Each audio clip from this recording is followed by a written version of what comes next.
Огонь! Потом вот не стекало там, а то оно, блин, замочится там. Ну, Трусы попадет, да? Стекает уже. ну и хорошо. Нет, это надо... Нет, у тебя там. Скинуть это надо. Нет, так оно сейчас стекает сюда.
Снег, снег, снег.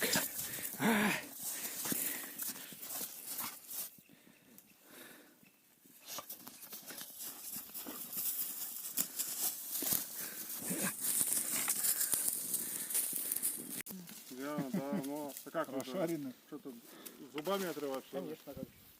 А ножницы кажется, не тяжелые. Когда я тогда чуть не сдохла, а у тебя ничего не было, ни спичек, ни зажигалки.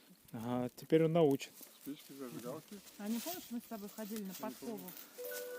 Не, ну я спички, зажигалки не знаю.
Бу! Глубокий колодец. Сергей! Нормальный чувак, нормальный чувак. Да, наливай.